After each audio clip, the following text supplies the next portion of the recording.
Hello.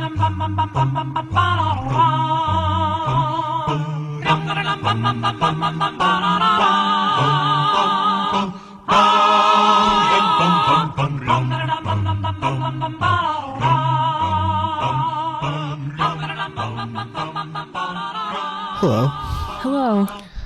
Welcome to Pop Culture Man Children, PCMC. I'm Mike Bongiorno. I'm joined today again by... I always go, do I say with or by? But it's by. Yeah, joined by. You were doing that with Anthony in the last one. Joined by Janine Gagliardi. J9 is your robot name. That's right. Did I ever tell you that when I was a nanny, I wanted to play a long con on the kids that I was watching and bring in my lunch and it would be batteries and have an exposed thing on my back that was like a power source of some kind. That's and amazing. Convince them that I was a robot and that my name was actually J9. I never did it because who has the time? But it would have been a good one. That would have been amazing. That would have been wonderful. For no one's enjoyment but my own. And the babies. I've always wanted to, on the last day of class, hire an actor to play a custodian. And when the students come, he'll be sweeping. And they're like, where's Professor Bongiorno? And then he could be like, Professor Bongiorno? Well, he died 30 years ago. Oh my god. So they think the whole semester I've been a ghost. Oh my god. Yeah. I so want to do that. You should get a picture of yourself. You should go down to the Jersey Shore and take a picture of yourself in old-timey clothing. Even though I make contemporary references in every class. Still, and then, put it up somewhere in the department. Hopefully the students will just enjoy the bit. It's just you're from a saloon. The commitment to the bit. So today we're talking about the Netflix series Love, Death, and Robots, or Love, Death plus Robots, because it does the Romeo plus Juliet thing. It is a science fiction show. It's an animated show. They're short. Sometimes they're 6 minutes. Sometimes that's the shortest one, I think. Yeah, I think the longest is 18. Which one is that? I think that's beyond the Aquila Rift. Okay. Right? Which is also a short story, which I want to read now. Yeah, I love the show. I love science fiction. I love animation. Bold statement / hot take. There's a lot of great sci-fi novels, but I think short fiction is the perfect medium for sci-fi. I completely agree. Sci-fi lives in short fiction. I love it. And I think animation is better as shorts. There's great animated features. So I think a series of short animated sci-fi, it's perfect. I watched it twice. I watched it once. I would do 7. I would do just a couple so I could digest them. Yeah. And then I go back. And then today, in preparation, I watched them all again. Yeah. But watching the series feels like reading a short story collection of sci-fi. Yeah. It's just this one's going to be this and this one's going to be that. Yeah. And it's just so... I love it. It's the barest of threads that's linking them all, which is, I guess, the Love, Death, and Robots. So it's some there's a theme some of website. Cats are in a lot of them. Cats are right. They're in the vampire one. The vampires are afraid of cats. Yeah. There's the cats at the end of Robots. Right. In Good Hunt, the girl Yen turns into a rat. Into a cat. I thought she was a fox. I thought she was a cat because I thought it was it was definitely a foxy cat or something. Yeah, because she's she becomes a sex worker, but before she's more of she because her mother in that one reminds me of the Pokemon Eevee Ninetales. Yes. Yeah. And that's there's a tradition of fox people in maybe you're right. folklore. Okay. East Asian folklore. Now that makes a lot of sense. That's an interesting one. I kind of want to go through them all. We don't have to talk at length about all of them. Some of them are not good. You want to go in order? Well, that's what I was saying to you. It's the best thing about this series is even if it's not a great one. Yeah. Then there's some clunkers that come to mind. It's every style of animation is so different and so beautiful. Yeah. So at least you're looking at something that's gorgeous to watch. Yeah. I'm going to go in the order that I saw them. I think it's the same one. the order that I watched it. Yeah, there's Did it 4 start with different Sunny's orders. Edge? Yeah. Yeah, the same one. There's 4 different orders, which this is a weird Netflix thing. Well, we've known for years that Netflix gives us different thumbnails based on what we click on. So they try to get us to click on things. That's so interesting. But this was, because it's an anthology, there were different orders of episodes based on, and I don't know how that algorithm works. Yeah. Well, it worked. I mean, I watched the whole thing, and so did you, I guess. So, yeah, Sonny's Edge is the first one. I also wrote down at the beginning of every short, you see sort of it almost looks like a rotating analog clock, and you see, or like a slot machine, and you see 3 symbols. So I wrote down the symbols for every really? for every animation, and it usually indicates something that's going to be in the show. Okay. So for Sonny's Edge, it's a heart, an X, and then a snake. Okay. So is that like the beast, the monster that she... Yeah, I think so. Okay. That one reminded me a lot of like Pacific Rim. Oh yeah. All right, let's say this. This is us really talking about all of the shows and the themes and the stories. So if you haven't watched it yet, go watch it and then come back and listen. Yeah, because it's probably gonna be spoiler heavy. Because there's twists and turns and like a lot of them. And I want to talk about all of it. That one, Sunny's Edge, stayed with me. Sonny's Edge is a cyberpunky dystopian future, and Sonny is a fighter, and it's an arena where you've got 2 monsters, but the monsters are linked to pilots who are humans that are driving like the monsters, psychically connected to them. And this creepy old man wants to pay her to take a dive, and she refuses to do it. And we find out her backstory, that she was raped and brutally attacked. She's got covered in scars all over. Yeah. And we have a really intense, awesome fight scene. Oh, it's so good. Where Sonny wins, and then after, the girlfriend of the rich old dude, who's the evil man, comes and they start hooking up and whatever, but then Wolverines. She was a robot. She had to be, right? Yeah, because she has the claws. Yeah, these claws come out of her hand, Wolverine style, and impale her.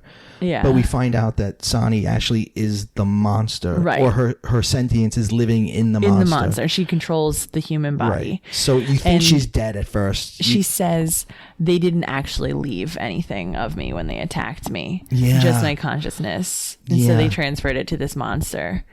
And that's why I always win. Because she always wins. That's and Sonny's she says, edge. I'm fighting for my life every time I get in the ring. Right. Fear is her edge. Yeah.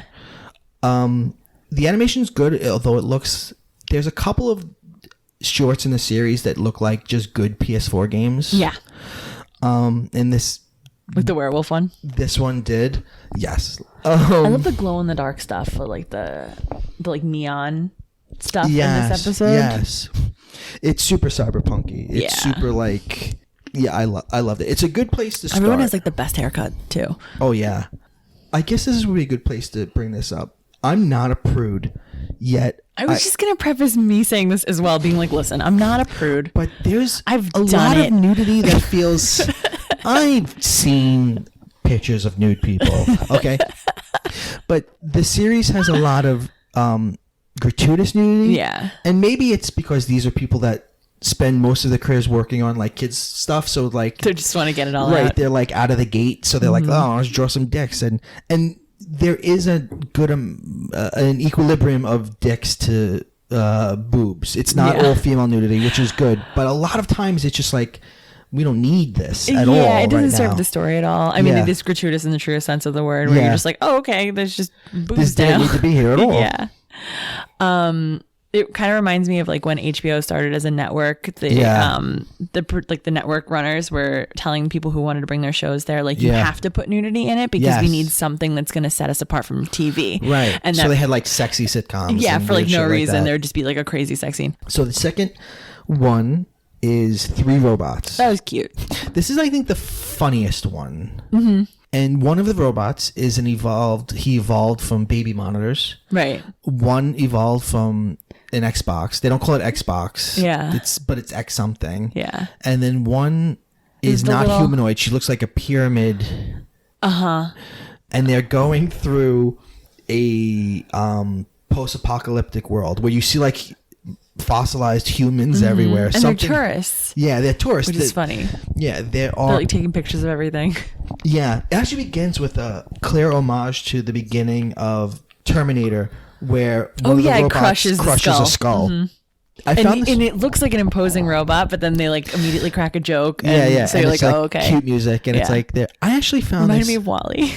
Yeah, this one had a very Pixar feel to it, to the look of it. I actually found this one slightly hopeful. Okay. Because the idea of, yes, we're all going to die, but like then there'll be robots on like I don't know, that makes me feel better about like my something death. we made will outlive us. Yeah. Yeah. And there's a lot of funny stuff about like there's a scene where they're in a diner and they're talking about how humans ate, and like so they had an orifice and they put food in their face orifice. Like I don't understand it. Like it's disgusting. And they like bones and they like mash up the food with the bones. Yeah. The funniest one is maybe the pyramid, because she speaks with a monotone like voice. So like when she's always taking pictures of things. And she turns on the jukebox in the diner and she goes, "Show me what you've got, big boy." And just shit like that. There's the basketball scene where they find a basketball and like, what do they do with it? He dribbled it. And so he just kept hitting it. And then he drops it. And then the little one's like, "That was amazing."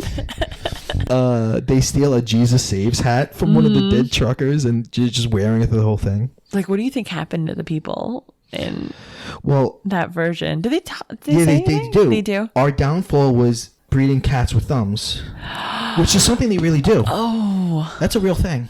Well, because of the end, the cats are all. Yeah, but we really are doing that. Are we breeding cats with thumbs? Yeah, there is. It's not really opposable, but there is a common-ish defect with some cats where they're born with another digit and it looks like a thumb and it's pretty cute and people like it. So they've been breeding them to try to get them to have the cute thumb, but this story posits that will be our downfall. Oh my god. You know, an evolutionary scientist was recently doing a talk, and now I can't of course remember the name, but someone asked like if another species on Earth is going to like make the evolutionary leap like humans do, what's the next like species that's gonna like evolve, that could potentially evolve to the point that humans are? And they said squirrels or raccoons, because they have hands. They live among humans already. They live in urban centers. They've been able to survive among humans. They're problem solvers, and they have all the like finger dexterity that they need. That makes me so happy. And then it reminds me of Rick and Morty also, because the squirrels. Hello, little boy. Little boy. I kind of love that this one ends with that cats rule the world.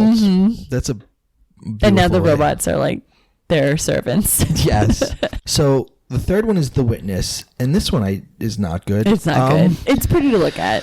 And it's That's super all you need to know. What happens in this one? A woman is looking out of her apartment. She sees a murder occur. And then the murderer sees that she's watching, and he and wants to stop her, I guess. She runs out of her building. He chases her to her job. Which is at like a sort of leather club. It's like a fetish club, I think. Yeah. This one is like the dance. most gratuitous. Right. It's like, because she's like running away from a killer with her robe open. Yeah, like completely naked, high heels in the street. And then she goes to her job, and where she's like a performer. Right. That's where you get on stage. You want to see some pussy? Yeah. So, he follows her there. Yeah. The two characters that look like they're, I don't know, from the Matrix, but they also look like they're wearing like gas masks and like all pleather. Yeah. They're like rubbing up all over him, and she's doing like a show. Yeah. And then runs out. But then it turns out like she ends up in the same situation as the murder that she originally witnessed. Yeah. But this time she's the murderer, and she kills the guy. And then she looks out the window, and the guy's looking at her from the other apartment building. Right. And so it just like repeats endlessly. It's super predictable. Yeah. Mainly because in the beginning, you can see that the person that the guy kills looks just like her. Just looks like her, yeah. So you're like, well, I know it's going to happen here. Yeah. It looks good. One of the people who worked on it worked on Spider-Man Into the Spider-Verse. Okay. So it kind of has that look. It's kind of like the human figures are sort of realistic looking, but there's a sort of shaky camera, unsteady focus. There's a lot of blue and pink hues that makes it look like it was filmed that was developed incorrectly or maybe purposely designed in a way. Almost like that one reminded me of watercolors also. Yeah, there's a lot of... it's very pretty. And that's, I think, it's only saving grace. And it's also actually really pretty to look at. It looks like either an Asian city or, going back to something like Blade Runner. There's this sci-fi trope that eventually the major world power will be China. So did you see the original America Ghost in the Shell? Yes, of course. It reminds me of that city. Yes. Right, even with like the red apartments and like the sort of, yeah. It was pretty. The nudity was gratuitous. And you're going to be hearing that a lot. The coupling of violence and sex together, I don't know, maybe I am old and prudish, but that feels irresponsible or wrong. I don't like that. I read one review that said, I tried to stay away from reviews from this because I wanted like fresh ideas, but I read one review of this particular one and they said like, it feels like it's just an excuse to have a naked woman run screaming in fear. Yeah. So that one sucked. Suits is the next one. I love this one. This one has a sort of DreamWorks animation feel. It feels very warm and... Bill said that it reminded him of like a computer game, like a LucasArts computer game from like the late 90s or the early 2000s. Yeah. And the story is... It's very brightly colored. Yeah. We see like what looks like a farm. There's, husband and wife. They're both a little thicker and he's drinking a mug of hot tea. And no gratuitous nudity in this one. No gratuitous nudity. It's farmers. It's what we like here. Right. It's very like... Wholesome. No, it's the perfect word for it. It's very wholesome. It is, though. It's a good one. And the story reminds me a lot of Starship Troopers. You have... It's a farm. And again, this one made me feel hopeful because it's like, I like the idea that in the future there'll be farming. Not factory farming. Yeah. But like... And like homesteaders and like pioneers. Exactly. Like folks who are still going out there and doing their thing. And there she looks on her monitor and she's like, oh, there's a breach over here near the cattle. So he gets in his suit, which is like a mech suit, which is very like... again, like Pacific Rim. Like Pacific Rim, yeah. And he goes to the breach. Alien and... Right. Yeah. But the breach ends up being bigger than he expected and all these bug-like creatures come in. Very Starship Troopers. Yeah. I also love just like the mundane... Or not the mundane, but like... Yeah, the sort of like homespun in juxtaposition with sci-fi. Yeah, I love that. Like just like an old coffee cup and she's like drinking and like looking out at like a cornfield. Yeah. And then there's like gigantic aliens. Like I love that. Yeah, like you've got a shotgun. Someone has a shotgun, but somene's in a mech suit. My favorite is the old lady with a cigar in her mouth. Great. She's the fucking best one. By the way, the symbols at the beginning of this episode are a coffee mug, a barn, and a cow's face. Okay, I like that. There's a sort of twangy, rustic music. It's very warm, but the ending, I think, throws a real wrench in the gears and makes you rethink everything you just watched. Yeah, because it's not an alien invasion, right? Like they're the aliens, right? Which I think has been done a lot in sci-fi, but I still liked it. I think the reason it shocked me was if it were a darker story, I would have seen it, but it seems so nice and warm that the fact it ended with the idea of challenging the viewer to think, like I said, all right, what happens is you zoom up from the farm, but you see like the wall that they breached, and you see all the bugs crawling over it, and then you go all the way back into space and you see that it's another planet, which is the bugs planet, and there are like 4 or 5 of these little bubbles, which I guess humans have come and colonized. Right. So it makes you think about colonialism. And because it was so sweet and nice, the fact that it ends with challenging you that way, I thought was very interesting. Yeah, and then you kind of feel for the bugs. You're like, this is their planet. This is their planet. This is their fucking planet. Absolutely. I always wondered that, like when I learned about history. And I'd learn about like the pioneers or the people who came to settle in the Americas first. And I was like, would I have done that? Like, would I have been one of those people? And now it's like, you can actually ask yourself that for real, because people are going to go to Mars apparently. And I'm like, you know what? The answer is it's no. I'm not one of those people. I like the comfort of Earth. I want to stay here. I'm not one of those pull yourselves up. Yeah. Make it work, people. I want to stay here. As of now, if you can send the person to Mars, it's a death sentence. You're not coming back. You're never coming back. But do you do the Star Trek thing of go, I'm going to go further than any human's ever gone? And you're going to be in the history books no matter what. If that's what you want, that's your ticket. Like, even if you die on the way there, your name will be recorded. Right. You know? The best case scenario is you get there and then get to starve there. You get to starve to death there. Run out of air. Or, well, I mean, ideally, you'd create like a livable space, but you're going to die there no matter what. And you're going to die not in comfortable surroundings. No, like you're on. That's it forever. Right. I don't know. Maybe I do it. Meanwhile, I'm afraid of elevators. So one time when I was a caterer, I catered a party that was like on a terrace at like one of the actually it was a building across the street from Madison Square Garden. And it was so high up that I didn't even like going out with the hors d'oeuvres because I was just like being up there. Yeah. So, you know, maybe I'm not going to not going to Mars. space. So the next is called Sucker of Souls. And this is one that's the vampire one. Another great animation. I mean, they're all great animation. Yeah, this one has a sort of This reminds me of like early anime. Kind of like not early anime, but just like a specific type of anime. Yeah. Yeah, it's not like whereas like not overly detailed. Exactly. Where the one we were just talking about with the fox woman, that feels like very Miyazaki. Where like this feels very like almost like maybe even TV anime. It's very simple colors. It's got a very watercolory feel.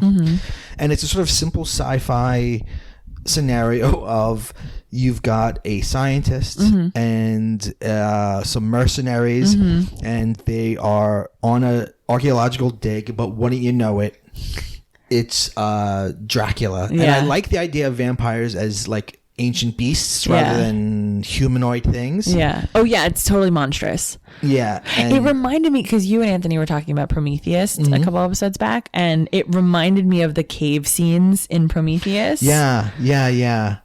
It's scary. It actually had a genuine scare when Dracula first pops out. It's a jump scare, and it actually got me because I wasn't expecting it. I wasn't expecting that genre even. Like I didn't think it was going to scare me. What's the robot in this one? I don't think there is one. Okay. I don't think everyone has love, death, or robots.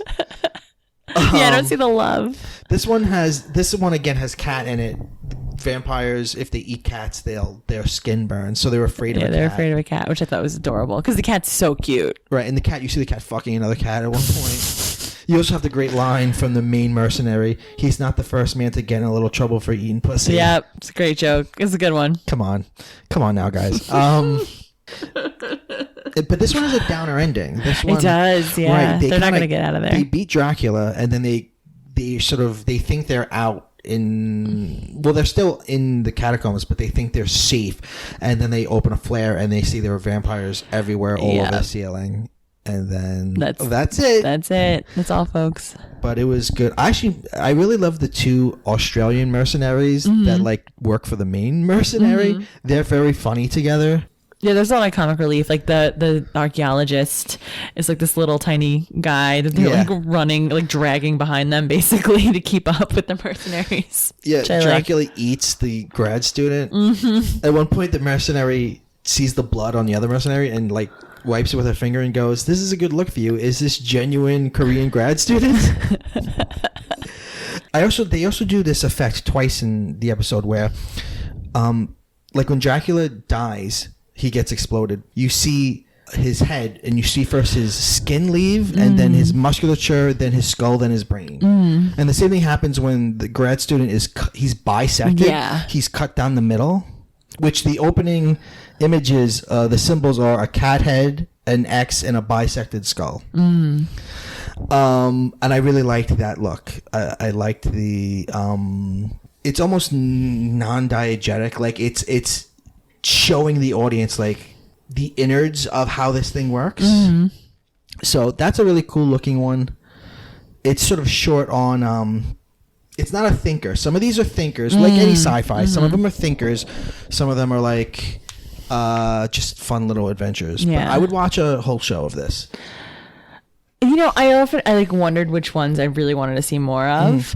This one, yeah, but I don't want it to end there. Like I want more of that story. Like I don't want the before, I want the after. Yeah.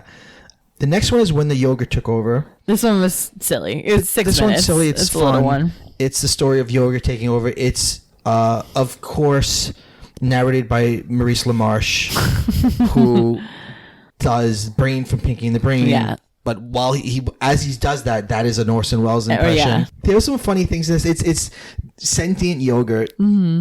Come and it speaks by like a bubble come up and you'll hear like them say things. At one point they say, "We want Ohio," and they give Ohio to the yogurt.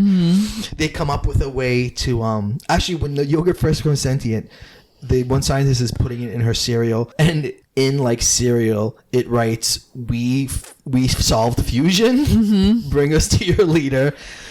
It's very funny, it's very cute, but the fact that it's narrated keeps the whole thing going very quick.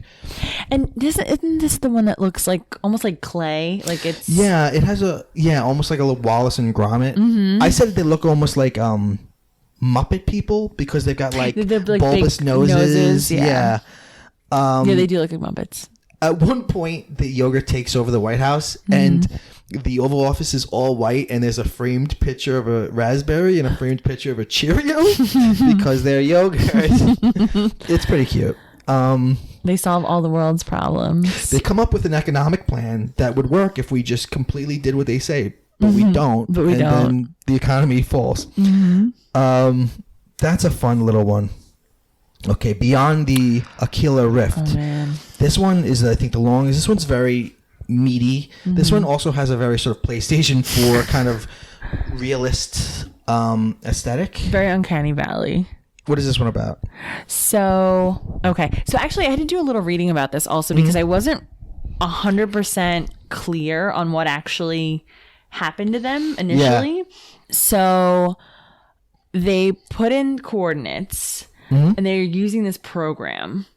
And I can't remember the name of it. Do you have it written down? But it's so they're using this program to like navigate their ship out in space, and they're coming back from like a big like mission, and it's very much like the Nostromo in Alien. It looks a lot like Nostromo. Yeah, so it's like mining or whatever. I'm assuming it's mining. So they're going into like hypersleep. Yeah. Which is again very Aliens. Yeah, like and it looks exactly like those like glass coffin-y things they have to get into. So they're going to be out for like a few years to get back home. When they wake up, they're greeted by this woman who like knows the main Greta, someone that he hooked up with. He hooked up with a couple years ago. She works for something similar, I imagine. Yeah. She said that they overshot where they were supposed to go, and it was going to take them a little while to get home, so why don't you come get acclimated and we'll figure out how to get you back. His companions, he has two companions. One of them is never taken out. The other one is a female, Susie. She has Spencer Gift like glow in the dark stars on her I think it's adorable sleeve thing. I love that little touch. She seems really disoriented. She tries to attack Greta. Does she try to attack her at first or no? No, at first she's just like, this makes no sense. I couldn't have made a mistake like this. We're too far, of course. Yeah, she seems really upset, and they sedate her and they put her back and they're like, don't worry, she'll be fine. Later that day or that night, they're like hanging out at the bar, like extremely stylish bar inside this spaceship. It was a lot of fun. And she shows up in like the tiniest sequins dress. Right. And they're talking about it, and I don't know. No, it's not at that point that she reveals how far off course they've gone, right? No. It's later. Then they have this absolutely insane, like, Cinemax sex scene that goes on forever. This one isn't as gratuitous because I feel like it fits. It's supposed to be in the story. It does. But it's also just like... She pours champagne on her boobs. All over herself, yeah. Right. So... But then after the sex, she reveals how far off course they are. After the sex, and they're very like they're never gonna get home Right. The home, subjectively, it's like a couple months for them, but it's been years. So like hundreds of years. Even if they did get home, it wouldn't be the planet that they left. Right. That alone would have been like so freaky. Right. And but wait, there's more. They try to wake Susie up again. She freaks out again. She says, "Look at her. Look at Greta. It's not right. How could she be here?" Right. And tries to attack her. Right. They sedate her again. Yeah. They put her back. And then they're shown together later in bed again. Right. You're right. And at that point, I think he realizes like something's up. Yeah. This is not real. Like, are we in a simulation? Right. Like, what's happening? But she says yes. Like, this is what I find brilliant about it, because I've seen it twice, and the second time was a totally different experience from the first time. She says, yes, you are an experience. You're still in your sleep pod. I'm taking care of you. And he says, like, where are we really? What really happened? And she's like, you're not ready for that yet. Yeah. And she's like crying, and she's like, I do care about you. Yeah. I care about all the lost souls. Yeah. Which is so like creepy, but I believe her. Yeah. Because she's that thing that we see at the end. She's like a psychic manifestation of this thing, because I guess they can control them with like kinetic powers or whatever. She does show him the truth. Yeah. Because she's crying. She's like, you're not ready to see this. Please, like, don't make me show you. And he's like, I want to know. It's very scary. It's so scary. Right. So then he wakes up, right? Yeah. And he sees. And first of all, he is a nightmare himself. He looks like he's half dead. He's like got his clothes are hanging off him. They're shreds, rags. He's super thin, like he's starved. Like a skeleton, like his hips and like his like a true skeleton, like real pictures of starvation. It's like horrible. And then he looks at his companions, and I think they're both dead, right? Yeah. Like one of them has been long dead. I think the other guy that we never saw wake up had died. He died a while back. And then Susie is now, I guess, succumbed to starvation. They're dying of starvation. Because they're unconscious. And then he sees this like horrific, like spidery and they do this monster. Amazing effect where it looks like the outline of a woman's body. You see like what looks like breasts and legs, but then as it comes into the light, it's a spider, and what look like breasts and hips is the contours of the spider's thorax. Right. So it's this brilliant trick where it's like it looks like a female body, and then it's a spider. Yeah, and it's like a hellscape. It's like all red. Everything is, and there's webs everywhere. And there's ships everywhere. Yeah. There's like more ships. Yeah. And then the next scene is he's waking up from the sleep pod again. And they're doing it again. And I think they'll do it until he dies of starvation. Yeah. But they're not. But the thing about this is like they're not eating the bodies. No. So like I really do feel she's lonely. Like she wants to keep them, and there's nothing she can do.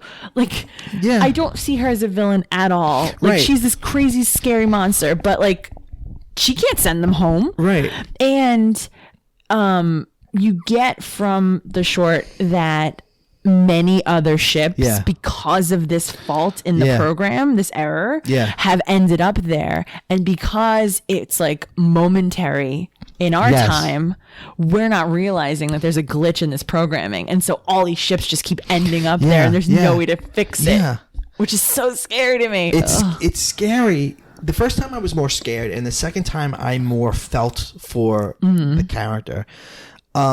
You get the feeling as you're watching it that something's amiss, that he's being lured into a trap because like this beautiful woman that he knew is there. But watching it again after having seen it, you feel like she really is just lonely. She picked Greta out of his brain to come up with something that would be pleasing for him to look at. Right. And she also doesn't lie. Like she's trying to tell him the truth, but slowly, right? So it's like what really good would interesting. come of it? He's not gonna live. Right. There's no way. So give him something nice until he dies. Yeah, it's kind of like what she's thinking. Also, do you think he had sex with her? Or is that just completely in his mind? I think it's completely in his mind. It has to be, right? But I think she gets something out of it. I think so. I think she's getting I think she's genuinely crying. I think so too. Yeah. It reminded me of like some Doctor Who episodes where like the monster's just alone and doesn't want anything but some sort of companionship. That's a really good one. It gave me the weirdest feeling, this one, of like, God, I hope that doesn't happen to me. I think you're good. I think you're okay. I don't think it will. I was like, woof, I hope that doesn't happen. Okay, the next one is Good Hunting. Okay. This is the one that I said looks like Miyazaki. This is the one where you've got these creatures that are called Aojins. And Aojins are females, but they sort of turn into foxes. And it begins in like, it looks like a sort of feudal... It's not clear where it is. I'm just from like the swords they use. I'm gonna say Japan, and the father and a young boy are like hunting down this creature, and the boy comes into contact with the creature's daughter, and he's like, "You're evil, you bewitch men," and she's like, "No, the men become obsessed with us, and we don't do it." Like, it's a really interesting idea of like the patriarchal societies placing the blame on them. And she says, my mother just goes to visit them because like she can hear them screaming. Right, and they're just screaming until she comes there to help them or calm them down, basically. The father kills the mother, and then the father eventually dies of old age, and we see kind of like an industrial revolution. Like it looks like the UK. Yeah. And now she's gotten older. And she says it's harder for her to turn into the fox because as magic has left the world. Right. As technology advances, magic leaves the world. She now is a sex worker. He starts working in engineering and trains. And now it gets very steampunky because we go from Industrial Revolution to like steampunkiness, like Zeppelins, and he creates... I love the fact that they use the word automata. He creates like an automata bunny, but he has to put in water so it runs on steam and then it runs around. And like gorgeous creations, like detailed it's really animation. And she comes to him and she tells him that she had a client that was this governor, and he drugged her and cut off her limbs and replaced them with machine. She says something like he can only get it up for a machine. Right. And so now her entire body is machine. The idea of like nature versus technology and magic versus science are throughout this entire thing.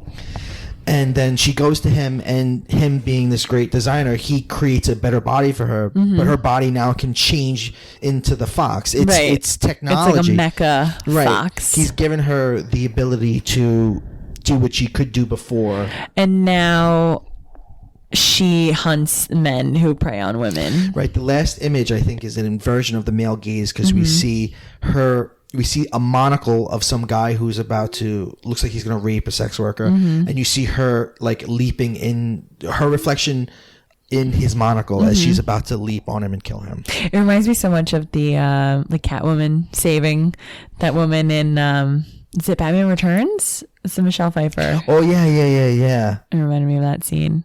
This one is, it's so lush to look at. Yeah. It's so beautiful. And really grotesque. Like, the villain, the guy who does this to her, it's like a horrible, like grotesque body, and he's drawn, like warts and all, and then like the surgery that they're doing. Yeah, I mean, of course you almost see it. Yeah. Right. So, and then the surgery is so horrible. And you were saying like, I don't know if this is feminist or not, or like fetishizing. Right.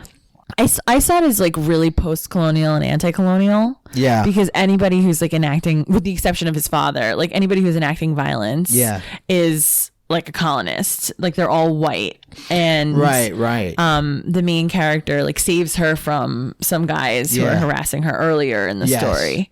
And then when she's targeting the people who are like abusing and harassing women, and they're all like Asian women, she's targeting like these white men who are attacking them. Yeah. So I thought that was like a vein in the story. And then the author, he has an anthology, and I don't know if this is where Good Hunting comes from, but it's called Silk Punk, which I thought was really cool.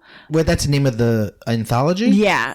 Where his short stories are compiled in this thing called in this book called Silk Punk, and it's like East Asian steampunk stories. Okay, which is really, really cool. I like it. Ken Liu. Okay. It was a good story. This one, no, this was found in the Paper Menagerie. Okay. This is one of the this is a really good story. And I guess this is one of the longer ones. Mm-hmm. All right, the next one up is The Dump. I thought this wasn't. I mean, it was fine. It's short, it's stupid.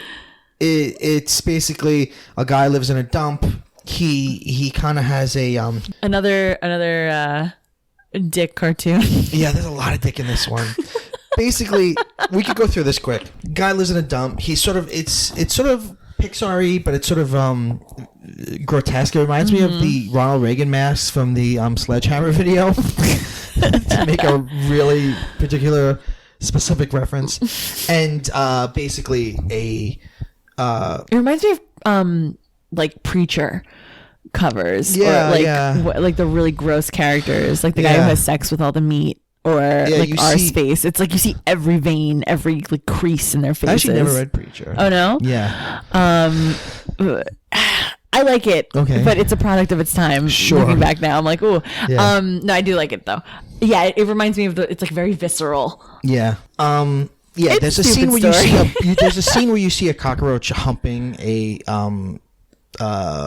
vibrator in the junk. Yeah, like there's a junk monster. The junk becomes a monster. Yeah, but it's like his dog. Yeah, part of me wants to read it as like capitalism and consumption coming back, but I don't even think it's that smart. It's just right, like the government's coming to like take away the land. Is it the government? It is. Yeah, the government's coming to take away the land. They want to get rid of the dump. He doesn't want to go, so that guy gets eaten.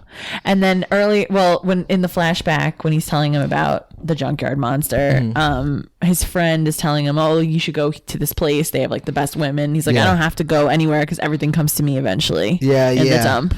Right. Yeah, I guess there's something there. Yeah. It's not one of the best ones. Sure. But it's cool to look at. It's a different animation style. Yeah. Shapeshifters is another photorealistic one. This is like a video game I'd love to play. Yeah, this is werewolves working for the American military, American Marines. Did they say where it is? Is it Iraq or Afghanistan? I thought it was Afghanistan, but I'm not 100%. I'm not sure. It's certainly that long war. Yeah.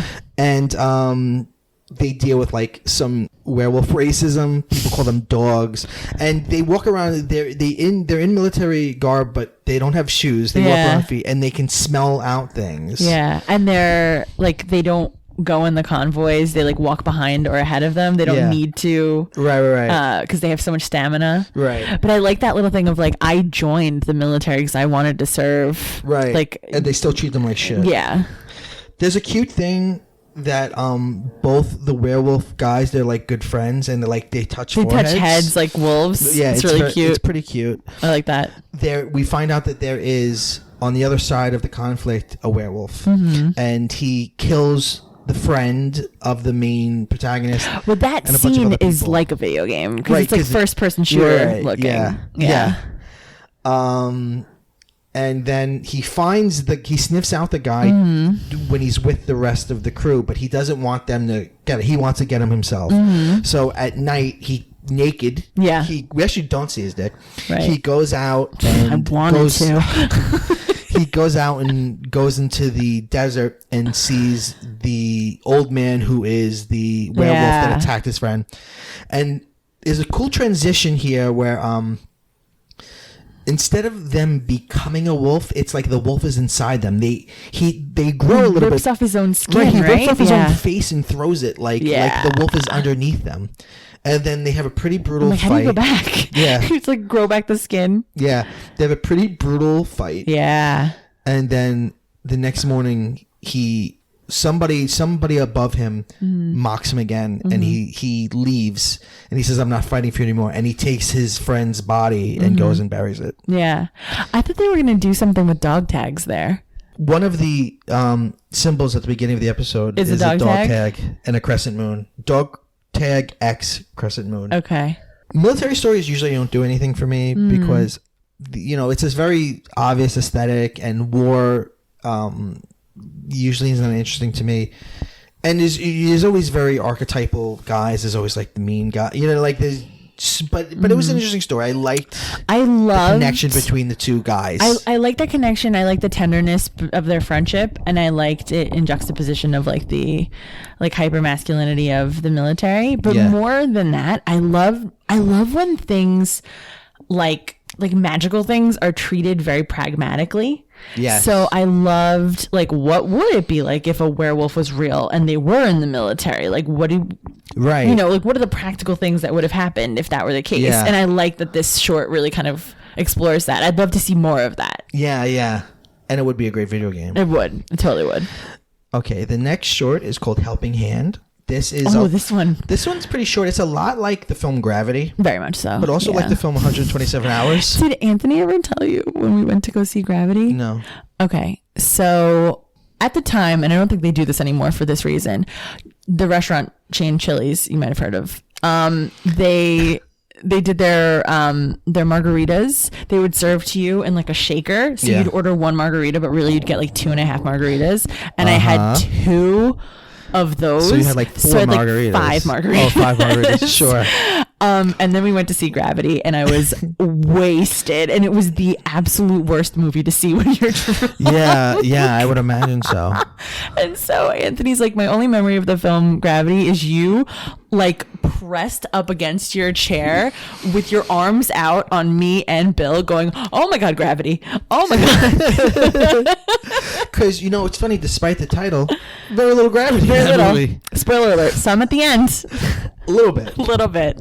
Really false advertising. So this is this one's very tense. This is a woman. She's an astronaut. Mm-hmm. She's on a spacewalk. She's fixing something on a satellite. Mm-hmm. A errant screw. Yeah, it's always one little tiny thing, and there's so much space junk. Yeah, cuts through her suit. How do we even get up there? Like, really? Yeah. How are we not obliterated by like there is Bell Atlantic satellite that's out of commission? Yeah, and she's gonna die. She gets thrown off. She's not tethered to anything, so she gets thrown off the thing, and she's also running out of oxygen. Right, and they're like, "We'll come get you," like the nearest space station, but she's not gonna have enough time. Right. So. And this is so photorealistic. It's scary. Any still that I saw from this, I thought was a photograph of like a woman. Right. Yeah, some of them are so photorealistic that you're like, is this an anime? Is this animation? Right. Yeah. Eventually, she what does she do? She takes off her glove, and her hand immediately like curls up and freezes, and she screams. Which is that what really happens? I don't know. I was wondering the same thing. Yeah. Gotta ask somebody. She screams in pain. Yeah, it looks like her arm immediately dies. Right. Because it's exposed to space. And then she throws the glove. And by throwing something, it creates some sort of projection. I'm not going to use the right term probably, but like inertia? Yeah, like it makes her move. It projects She has to have something to throw to move towards it. This is an audio medium, but Mike and I are like throwing our arms in a way that really... Imagine it's really illustrative. It really helps. The description. This one's actually very tense. This one made me so tense. Because this one you're like, what would I do? Anxious. What would I do? No, I wouldn't do that. I wouldn't be in space. We've covered this. I wouldn't be there in the first place, dummy. As R. Kelly said, use your brains. She misses. All he had to do was believe he could fly. He didn't have to go. Perfect. She misses, so she's fucked again. So then she rips off her dead arm. Rips off her own dead arm. And just the cracking noises. Like the sound design in a lot. That's something we didn't talk about, but the sound design in a lot of these is like great. And like this one is skin crawling. It's bananas. So bad. I've got a theory, and this theory began with me watching Buffy. When we see women do super heroic things, they suffer more pain than male heroes. Male heroes they go through triumphs in the sort of Herculean tasks. But think about like Buffy and all, like how much she gets her ass kicked. And in Buffy the movie, she feels menstrual cramps when vampires are near. Oh yeah, that's right. That? And this woman just goes through so much pain. Mm-hmm. And she makes it in the end. She does make it. She throws her arm. Right. A helping hand. Yeah. Love that. Part of me thought that we were going to see her in the end, like with no limbs. Which would have been, if it were an old Tales from the Crypt episode, that would have been the little button at the end. But it wasn't that. But also, like at the end, she's like, "I'm okay. You don't have to come get me. Yeah. Don't worry about me." She's Irish. She got red hair. Yeah. Okay. Wrapping up her little stump. The next one would be a great screensaver. It's called Fish Night. And God, it's pointless. God, it's pointless. Beautiful. It's like cell shaded, I think, is the type of animation. Yeah. It looks very like Flash. Like Flash animation. Flash animation, yeah. So it's like sales two sales guys. By the way, father and son. Are they? I thought they were an old man and a young man. Because he calls them son a lot. But I think it's father and son. Okay. Yeah. Is the Willy Loman death of a salesman, door-to-door salesman archetype meaningful anymore in our culture? Well, I got a door-to-door salesman for cable television. Fuck you. You did not. Yesterday. That is... Yeah. No, 2 days ago. 2 days ago. Was he bewildered? He was older. Oh my God. No, it made me the out of his back pocket and in wipe the his whole brow? world. It was like two older guys. And they were working for Spectrum. And they were selling cable door to door. And I was like cable's going to be obsolete maybe within our lifetime. I really hope you didn't say that to them. I didn't. But we were like, oh, it's okay. We have stuff. It's fine. Like, we try to be as nice as possible because it's a shitty job. It's not a good job. I didn't even know that job still... I was asking myself, does this job still exist as such? Yeah, it's always like energy or cable or like it's weird. But they look like they're selling like trinkets. Yeah. They really have like a Glenn Ross. I know. And it just makes me think of like the Gil character from The Simpsons. Like the wolf's at old Gil's door. He really needs this sale. Yeah. And I'm always like, oh, I get like... Yeah, the old man's tugging at my collar, like so uncomfortable and sad. Yeah. But in any event, salespeople still exist. He says to the young man, you know, this desert... Because they get trapped in the desert because their car breaks down. They have a station wagon. And if you don't drive a station wagon, I don't think your car ever breaks down. But if you drive a station wagon, your car almost always breaks down, I think. That's the rule of movies. And if there's a killer chasing you, the engine won't turn for a bit. No, it won't. Yeah. There's no killer in this. Get it into the except ignition. For like a killer shark. Bam. So the guy says this was all under the ocean once. Yeah. And then at night, you see these iridescent sort of neon fish swimming through. They talk about ghosts. Oh, and yeah. Like, we always talk about like ghosts of people haunting places, but what about like the ghosts of the creatures that used to be here before? Yeah. Like, why don't we have like dinosaur ghosts, right? Or like coelacanth ghosts? Yeah. Well, and it's beautiful. It's really pretty. It's beautiful, but it would be a great screensaver, not a good. And then the son goes swimming. He like jumps into the air, which is like the ocean now. And then he gets eaten by a shark. And then a shark comes out of nowhere and eats him. I guess at first the How's fish he goes through him. How's he going to explain that to his wife? Like, honey, sit down. Well, when he's on the ground, the fish go through you. But if you jump in with them, then you can interact with them. Yeah, because he starts glowing too. Yeah, he starts to glow, and then he can like affect the fish because he's like swiping his hand and they're swimming away from him, and the shark comes. It's pretty fucking pointless. I mean, it really like vilifies sharks. I know. They're honestly, not killing machines. The shark PR is... Who does their PR? I don't know. So the most pointless is now followed by the most boring. And we haven't disagreed yet. I'm waiting for the point where we disagree on something. And I'm excited for it. Yeah. Maybe this is it. Lucky 13. Tension. I love this one. Lucky 13. Are you just saying that so you can create tension here? No, it's the Samira Wiley one, right? Yes. I love this one. This one bores me to tears. I love this one. All right, what is it about? Okay, so Samira Wiley is a pilot. From Orange is the New Black. Yes.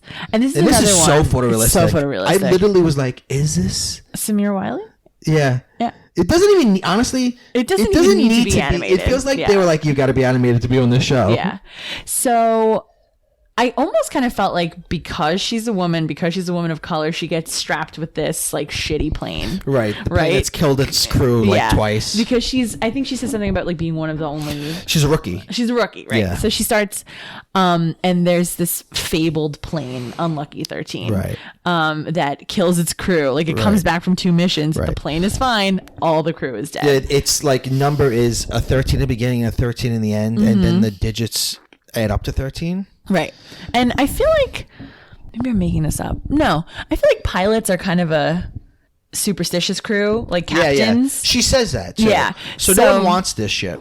Right. And she gets saddled with it. And I don't know, it's something about her like getting to know the plane, or like she starts to have a lot of luck with it, taking it on its own terms and like treating it well.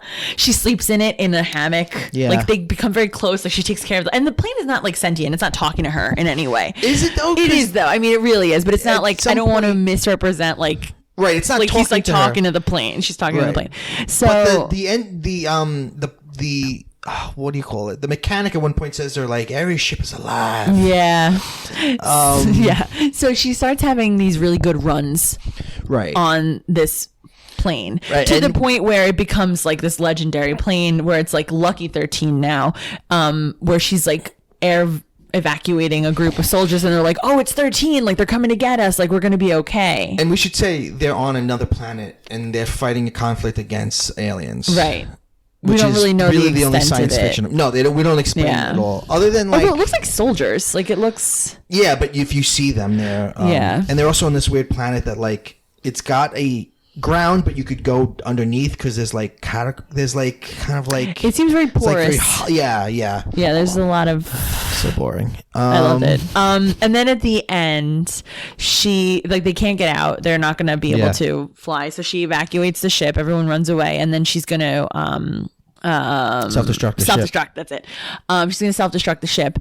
And she sets it on a timer, and then she starts to run. And I don't know if it's only that she's not going to be out of the range of the explosion, but also that the ship doesn't detonate. It doesn't self-destruct. Right. And she's out of the range of the explosion. She turns around and she says, like, she doesn't want to go. Like, the ship doesn't want to die. But then the ship does explode, and you realize it's because all the enemy soldiers had now crowded around the ship, and so they were all like destroyed by this blast. And so she did it on purpose. Right. I loved it. I thought it was sweet. It was great. It was a good one. No, it wasn't. Okay. The next one is my favorite. Yes, it was. Who's getting the final word? All right. So let's see how you feel about the next one. The next one's my favorite, Zima Blue. That was your favorite? Zima Blue is my favorite. I liked it a lot, but I don't know if it's my favorite. I did like it. I liked it. It's got this really interesting... I feel like it's unique even amongst the others because it's got this very modernist, sharp, Art Deco-y kind of like... well-balanced compositions. It's really it has a sort of mechanical precision, which makes sense for what it is. It's about this artist named Zima Blue who he did portraitures, but then he was sick of that, so he started painting these big murals of outer space. And then truly huge murals, and he's like this vault. Everyone loves him. And then in his murals you start to see this like blue little square in the center, which they call Zima Blue, like the certain shade of blue. Right. And like a paint chip. Right. And as he keeps making murals, it gets bigger. And sometimes it's a circle, sometimes it's whatever. And then finally it's like a blue It's just blue. wall. Yeah. But then he starts making like gigantic blue things, like a blue like wall that like you think you're outside, like you think it's daylight. Some of them like exceed the atmosphere of the planet they're on. Right. So you see like spaceships are flying around it, but it goes down to Earth also. The protagonist of the short story is of the short film is someone who's going to interview him, and she gets there and he tells a story where he went and had his body basically he like made himself into a cyborg. Right. Well, that was the rumor. That he got all cyborg parts. Well, it's not clear. All right, we'll get to that in a second. Because he wanted to be able to, without a spacesuit, go and just like hang out on other planets and still be able to breathe. It's very like Dr. Manhattan. Yes.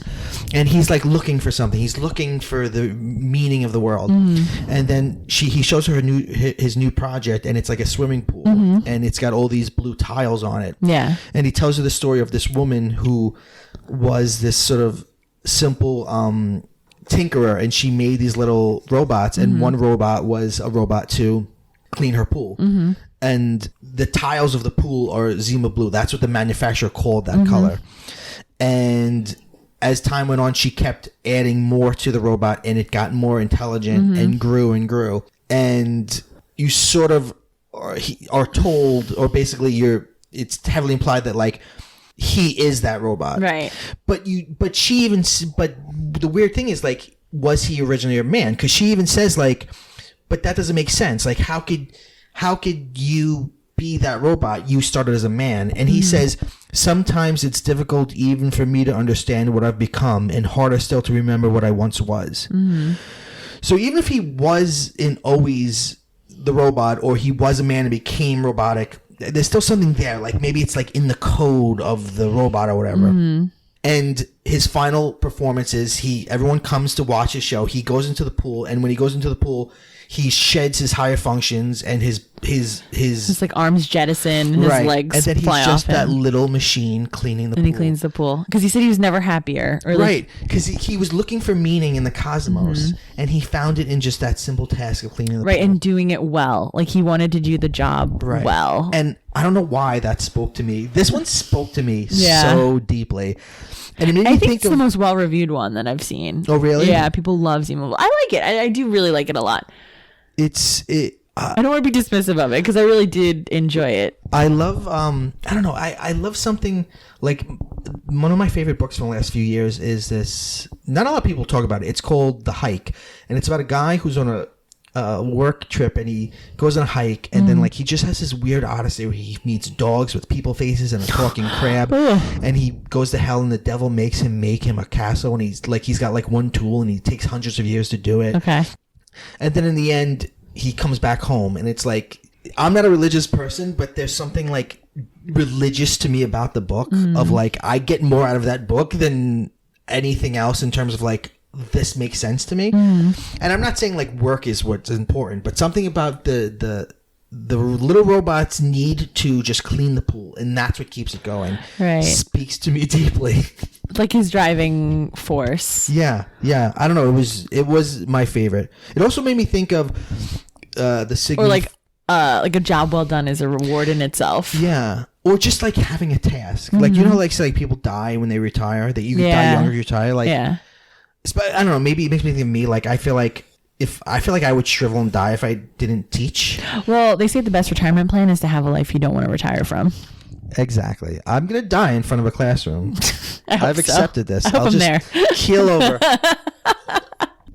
It reminds me a little bit of... And then the legend of the ghost professor would really live. Oh my God, finally.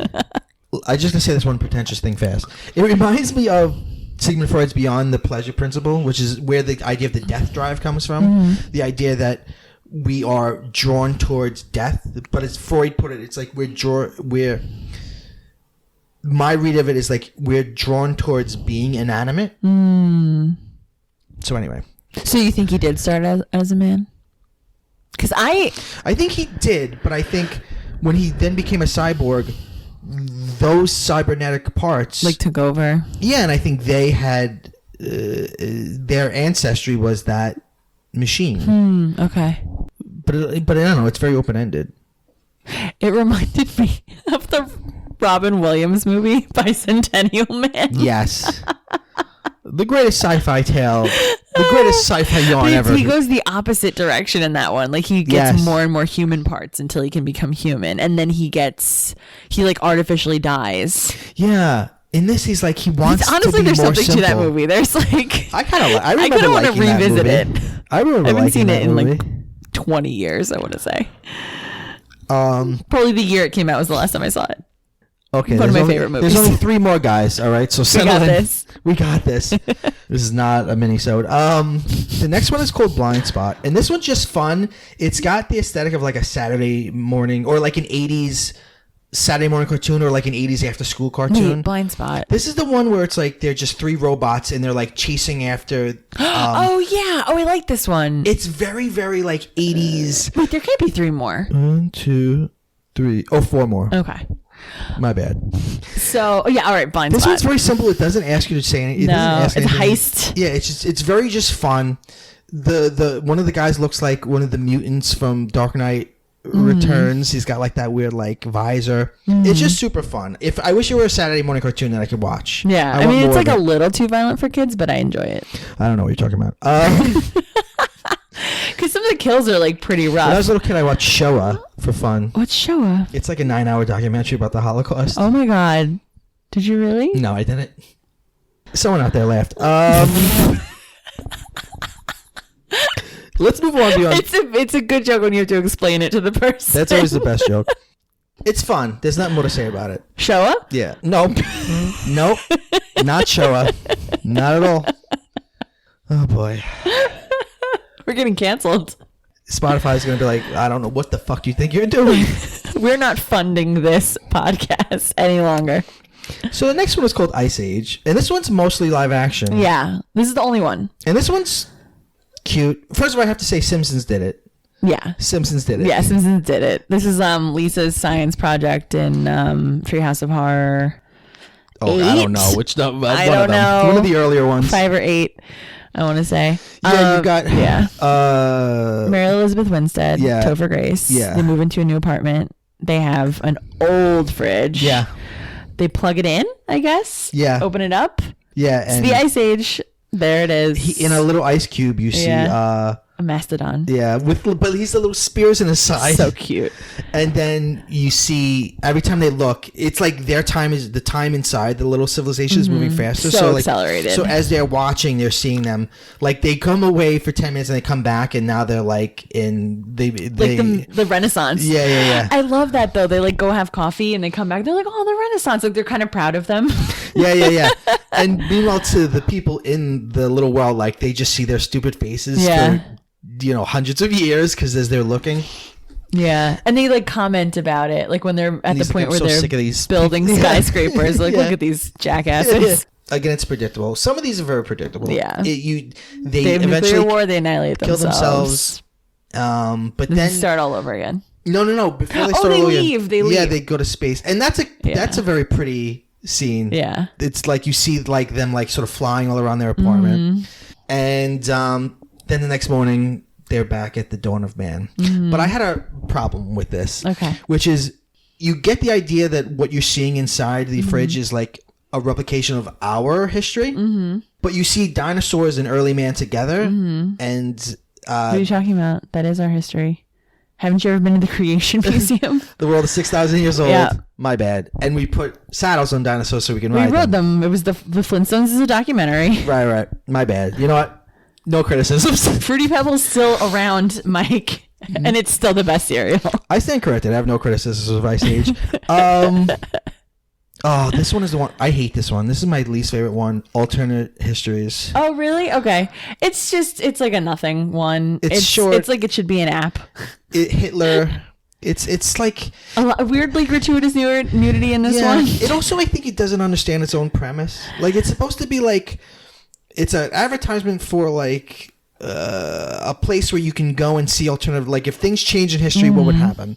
And it's like, what if Hitler died at a different date? If Hitler died at this date, here are 6 alternatives of what would happen. Yeah. But instead of like showing you like how his death would make things different, like he dies in different weird ways, like he gets stuck in jello. It like really stupid ways. It tried to be cute, but it was like stupid. The animation was cute. Yeah. It's like really like round, like little simple shapes. Yeah. It's not for me. No, it wasn't for me. And the last one is The Secret War. Another one that's like a PS4 game. Yes. And this one is, I guess it's during, they say something about Stalingrad, so I guess it's during World War One. Okay. And they are, it is, because they say like they have no help. He says something like there's darkness on every side of us. And these guys are on a special mission fighting. This actually was a lot like the video game Doom. They're on a special mission. Or like Hellboy in Russia. Yes. Fighting these hell beasts that are coming out of the ground and fighting them. And, Again, because of the military thing, it wasn't my favorite. It would be a super fun game. I like the other military one better than this because it was more of like a human story. Yeah, even though this one had like a father and son. But we don't even know it's the son until the very end. Until the end, yeah. He like rides away on the little pony. Yeah, and they know they're not going to live, so they make a last stand. A last stand, yeah. Fight. It's actually, in some ways, it's a lot story-wise like the one with the farmers. Yeah. Like it just... But this is like much darker, right? Much more photorealistic and like very gory. Very gory. Yeah, I didn't love this one either. I think they kind of, in this order anyway, they kind of went out on a note where I wasn't like too sad to see it go. Yeah, like they didn't go out. Yeah, at the highest point they could have, I think. Yeah, no, I did. I mean, it looked really good. Yeah. And it was exciting, but other than that. Before we wrap up, I want to know your favorites. My favorites? What's your, like, absolute favorite? Akila Rift at the time, I watched it, I was like, oh, okay. And then I couldn't get out of my head. It was like, I was having nightmares about this thing. In a good way. Like, I thought it was so interesting. I loved Suits. I loved the way it looked. Yeah. I loved the story. I thought it was really cute. All right, what do you hate? What's, like, the worst one? The Witness. I thought The Witness was, like, nothing. Yeah, There's nothing Witness to it. Yeah. Fish Night, I liked the way it looked, but I also didn't think there was like much of a story. Anything that there wasn't much of a story, I was like, I loved Good Hunting. I loved that one. I thought the story was there. Yeah. Okay. What are your favorites? They run the gamut of like some are light on story, some are heavy on story, some are like The Dump is probably my least favorite because like I didn't think it was great to look at. I mean, it was obviously a lot of skill went into it. It looks good, but it wasn't my favorite to look at necessarily, and there was like zero story. You don't get much from it. It was like, I think I've watched Beyond the Aquila Rift twice. I bet if I keep watching, I'll get more. Get more from it, yeah. Absolutely. Whereas The Dump is just like, it's just a dump. If it weren't so violent, it would be a Pixar short before a feature-length Pixar movie. Are they doing another season? I think so. It's Fincher, right? It's David Fincher. And it's Fincher and the director of the first Deadpool movie. Okay. I'm interested in it. I hope they do. Did you watch The Animatrix? Yes. Okay. I only watched some of it, but it reminded me of that. Yes. You know what it reminded me of? And this is something you got me into like 15 years ago. Aeon Flux. Yeah. Aeon Flux was... Because Aeon Flux was part of Liquid Television, which was an MTV late night... it's also where Beavis and Butthead comes from. It was like just cartoon shorts. It's Tim Miller and David Fincher. Tim Miller is the creator. It actually started as a reboot of the classic anthology Heavy Metal. And then they were like, let's just brand it our own thing. Let's do our own thing. Yeah. It's smarter, I think. Yeah.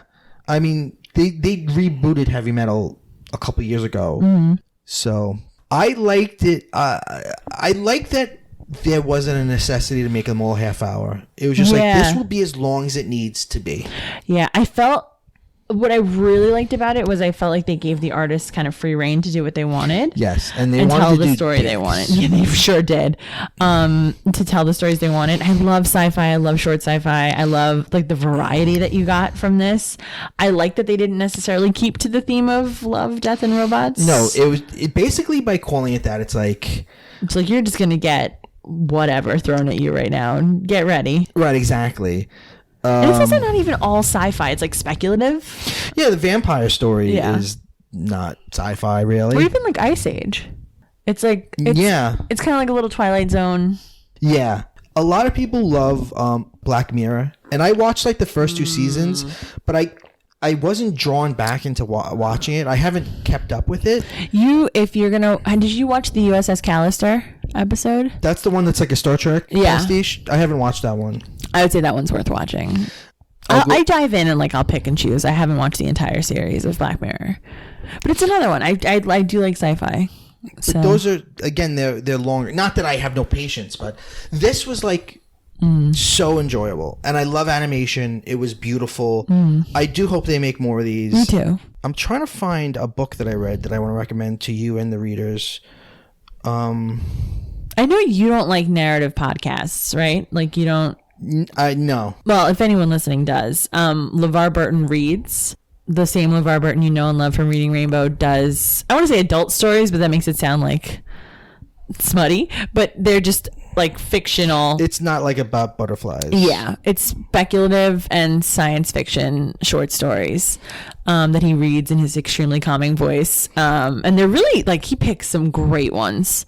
He just has incredible taste in stories. And they're not all speculative or sci-fi, but he does focus on that because that's what he's interested in. And he's Geordie LaForge. He is Geordie LaForge. So his most recent one was a First Contact story, and it was good. It was really good. I actually saw it live, and it was the most relaxing live show I've ever been to because that sounds amazing. He has musical accompaniment when he does the live shows, and for every episode he says like, let's take a breath, and then he like does like a big like breath in, and does he it give did you ASMR?